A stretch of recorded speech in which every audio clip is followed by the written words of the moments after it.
Let's bring our attention back together as one group. Just the way your athletes give you their attention when you call them in, just like that, right? Respond and give their attention.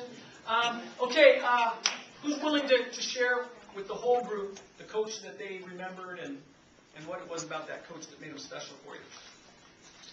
Thank you. Aaron. The coach that was the most influential for me, I had a lot of really great coaches, but my college coach, Clive Charles, was probably by far the most important and life-changing person that came across in my life. And I think the biggest difference between him and a lot of my other coaches was that I think he made each of his players feel really special as individuals, and that we were more important to him as people than we were as his players. You played at the University of Portland. Does that impress you that a volleyball coach knows that? It does. It really does. Special. Who else? Thank you. Who else? Yeah. Go ahead. Both Andy and I had the same coach, and that was Clyde Best. Clyde Best he's one of the things he was known for as a player was he's the first African American to play in the English Premier. So it's kind of like what Jackie Robinson did for soccer there. When he came out here, he just his whole personality, the way he was able to get you to perform to your best ability in such a positive demeanor. I mean, you didn't want to miss practice. You know. Never shouted at anything. Never showed teeth? Never shouted. Shouted At you. What he said, he never shouted. He never shouted. I think he was also friends with Clive. Clive? Yeah. Okay. One more, maybe? John Wooden. John Wooden.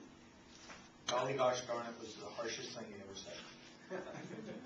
Did you ever coach him? No, but I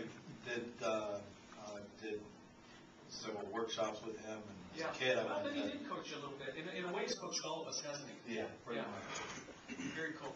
All right. Well, so with those three examples that we shared, and probably in talking with your partner, it seems like I didn't hear you talking too much about championships and one-loss record.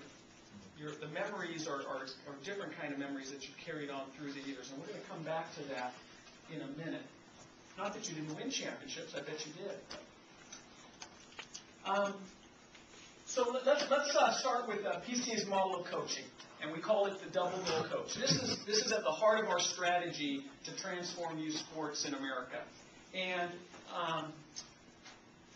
let me ask you this: what would you say is the opposite of a positive coach? What words or images, phrases come to mind to describe the opposite of a positive coach? West Coast. Negative? Uh-oh, can you give me a name? West Coast Football Club. West Coast Football Club. What else? Negative. Come on. Destructive. Okay. Intimidator. Okay. The answers you've given me all fall in line with PCA's thinking. Does anybody know the phrase that PCA uses to describe the opposite of a positive coach? The extreme. I know Jared knows. In your previous workshop, did the trainer ever use the term win at all cost? Yeah. Okay. So win at all cost is what PCA puts at one end of the continuum, and it's the end that we're hoping you all will steer clear of. And again, like Wes said, we're not an organization that is anti-competition. We're an organization that embraces competition. And we think learning how to compete and pursue victory, pursue excellence, that's one of the greatest things kids can take out of their experience with you. Just so long as it's not so tunnel vision focused on winning. So what's the goal of a win-at-all-cost coach? Win at all costs. To win.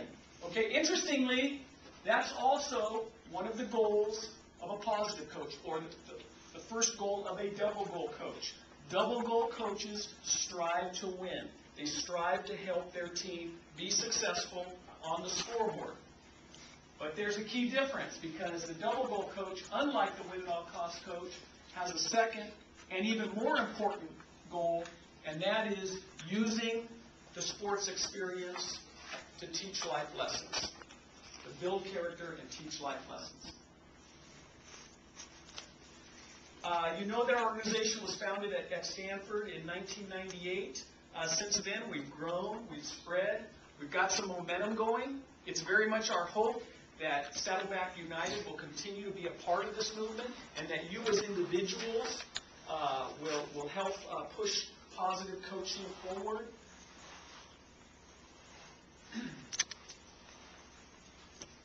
We have a mission, and we have a strategy. And part of our strategy is our systems approach. We don't just focus on coaches. You're a big part of the sports culture. You're an important part of it. And we very much want someday for all kids in America to be coached by double-goal coaches. But we also do workshops for parents. Has your organization done a parent? Okay, so we do workshops for parents. We now do workshops for athletes that focus on high school age athletes and above. And we're trying to get all those people on the same page. We think that all of those groups have a very key role to play, and when each group plays their role, that's when the youth sports experience really thrives for kids. Okay, here's a question, and here's how I want you to answer. Your choices are A, B, and C. Joy, can you see that from where you are? Can you read A, B, and C? Yep. Kind of. You can. Okay. So if you're going to choose answer A, actually, I'll come back to that. Here's the situation. Up by 1, 3 minutes to go, we're on defense. Which bit of coaching below gives this coach's team the best chance to win? A, we've got them right where we want them. Just don't make any mistakes and we'll win the game. B, just keep hustling and remember to wrap them up on your tackles like you learned in practice. It's all about effort right now. C, the championship is right here for the taking. Win on 3. 1, 2, 3, win. So what I want you to do when I say go, and you can either be very public about it if you want, or you can be private about it. You're going to hold up 1 finger for A, 2 fingers for B, 3 fingers for C. Go. Give me your answer. Waiting for Monica. Okay. Okay. Most of you chose answer B. Most of you chose answer B. Second question. This young athlete is in the last game of his first soccer season. Which is most likely to get him excited about playing again next year?